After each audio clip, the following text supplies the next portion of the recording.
All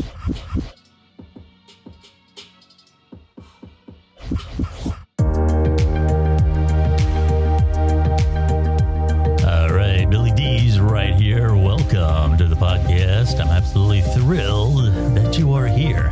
If you are new to the podcast, we are primarily a commentary and an interview podcast. Next week, we should have a fresh interview on the tap for you. This week, we're going to be doing a commentary, and I'm going to be speaking about why space matters. It's something that I'm very passionate about. I've written about it before. I've spoken about it before, but we're going to dive into it today as well.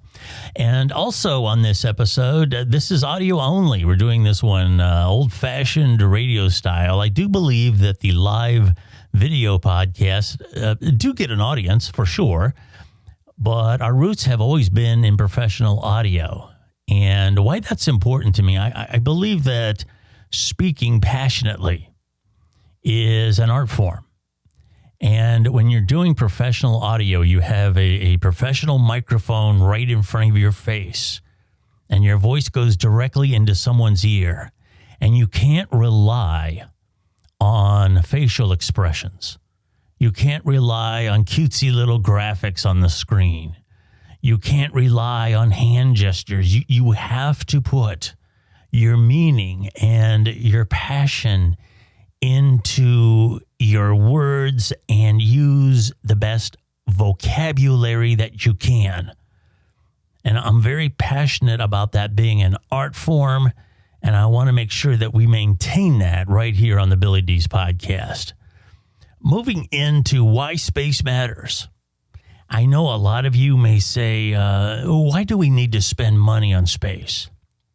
What's so important about space?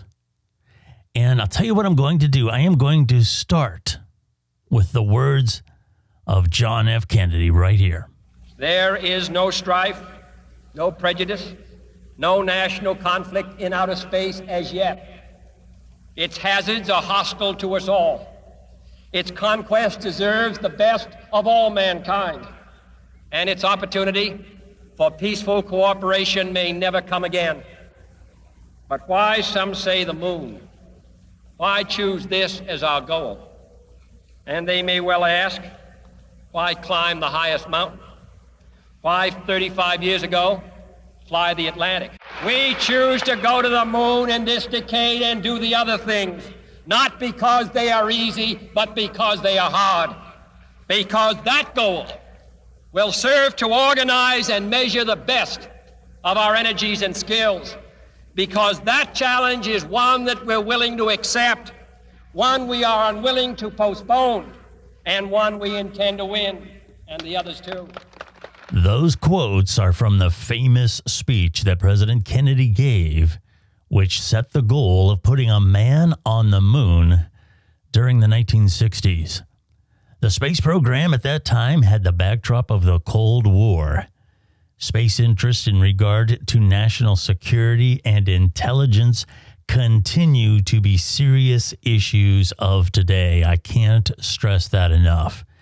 There were a lot of jokes made about the term Space Force and all these other things, and that's fine if you want to make jokes about terminology, but to belittle the idea of what is happening in space right now in terms of intelligence gathering and for that matter, weaponry, we can't take it lightly. If you review the entire Kennedy speech, you will also find that the message is about investing in science and technology as much as it is about exploring space. The NASA Perseverance rover landed safely on Mars this past week. And for reference, we are in production today, February 21st, 2021. As I said earlier, sitting at a real console and an audio DAW. Boy, it's great. The rover landed itself flawlessly, according to statements by the mission team. Touchdown confirmed. Perseverance safely on the surface of Mars, ready to begin seeking the sands of past life. At this point, the descent stage has flown away to a safe distance. Perseverance is continuing to transmit direct through Mars Reconnaissance Orbiter to Earth. Percy, as the spacecraft is referred to, sent back its first images of the landing site on Mars immediately after touchdown and shows the surface and the landing site of Jezero Crater. Perseverance has been on a nearly 300 million mile and more than a 6-month journey to the Red Planet. Its mission will be to search for signs of ancient life on Mars, and it will have its share of firsts, including the first helicopter fly on another planet and the first recordings of sound from the Red Planet. As before mentioned, Perseverance will explore Jezero Crater, the site of an ancient lake that existed 3.9 billion years ago, to search for microfossils in the rocks and in the soil. Follow-up missions will return samples of this site collected by Perseverance back to Earth, estimated by the 2030s. One of my favorite quotes about finding life in space comes from Arthur C. Clarke. 2 possibilities exist. Either we are alone in the universe, or we are not. Both are equally terrifying. Boy, is that true. One of the reasons why finding life in space is so important is it would give us incredible insights into our own existence. For example, if we find life, and even if it's microbial, okay, if we find life and we find that the constructs of that life, let's say DNA or what have you, that life is very similar to our own, we could conclude that life has a common origin in space. And by the same token, if we find life that may be totally different, let's say it's not even carbon-based, then we could conclude that life may start up any number of different ways throughout the universe. There is no question that these types of missions are expensive, but overall, the resources allocated for NASA are a fraction of the overall budget for the United States and are often tragically limited because of incredibly wasteful general spending. Yet so much has been brought forth by the investment in space technology for our society in so many ways, and this includes the entire world. It is one government program that has truly paid off. Here are just a few of the benefits that have been brought forth by the space program, either directly or indirectly. And here again, I'm just going to list a number of them. I couldn't go through them all. Our program would be an hour long with me just listing these, okay? But as an example, aerodynamics, microcomputers, GPS, water purification systems, firefighting equipment, high-density batteries, solar energy, weather forecasting, laser angioplasty, ultrasound scanners, portable X-ray devices, MRIs, bone analyzers, cataract surgery tools, wireless communications, improved aircraft engines, energy storage systems. And here again, I could go on and on, but I won't forget golf ball aerodynamics. We can't forget that one. I know a lot. That's an important one to a lot of my friends, so we won't forget. We have to mention golf ball aerodynamics. Advancement in space technology has enhanced our way of life. It's given birth to new products and industries for our economy. And it has improved the safety of the society and the world in which we live.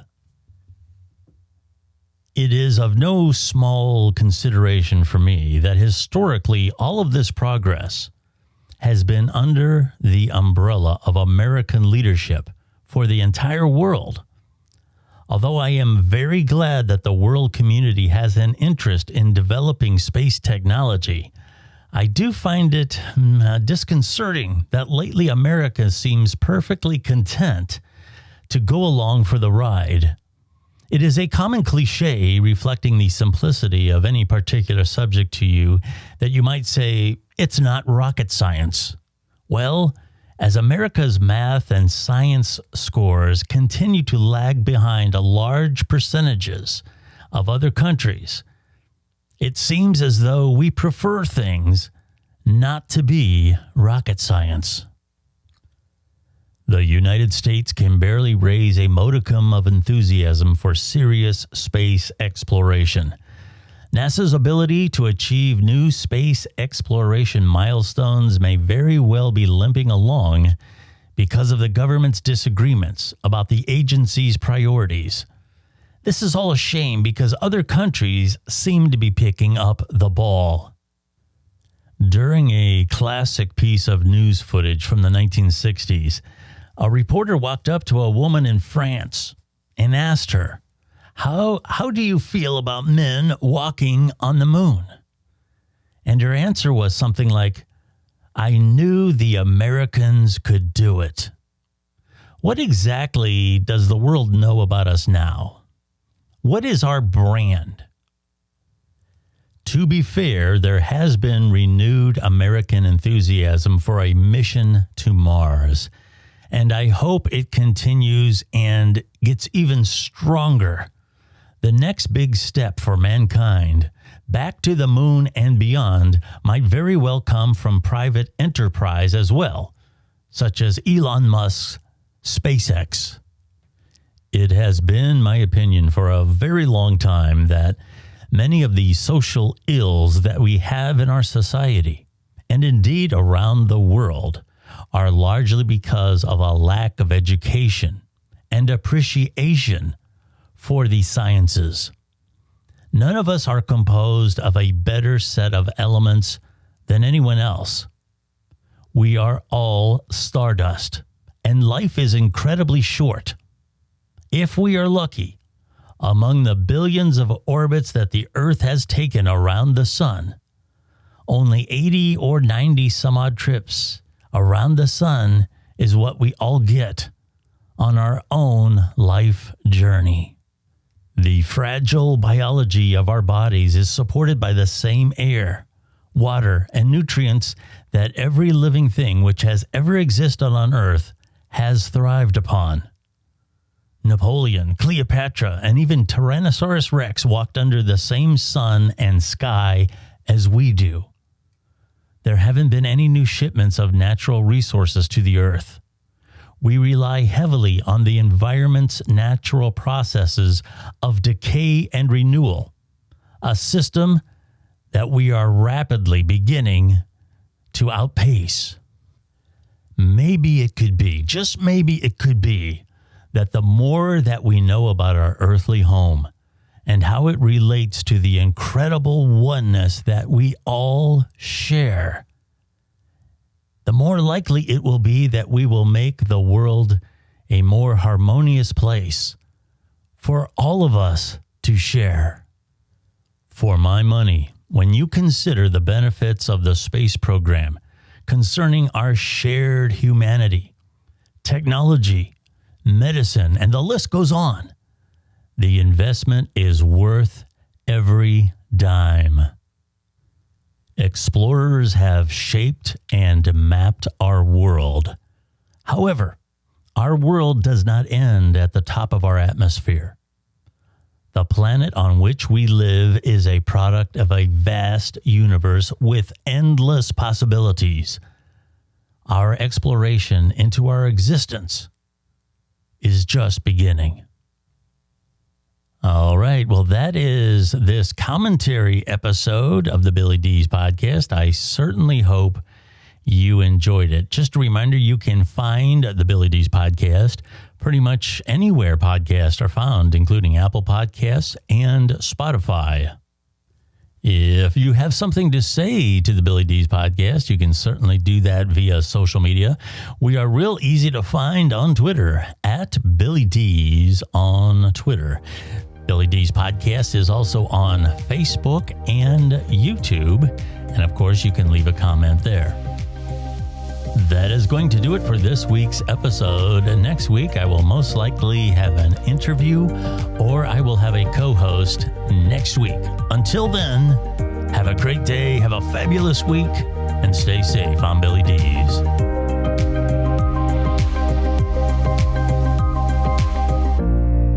Well, hello everyone. I am Billy Dees from the self-titled Billy Dees Podcast. You can find me on Apple Podcasts, Stitcher, TuneIn, iHeartRadio, and many more of the best podcast networks. Join me for my commentary and interviews. Follow me on Twitter, real easy to find, at Billy Dees. I am Billy Dees. I'd love to have you listen in.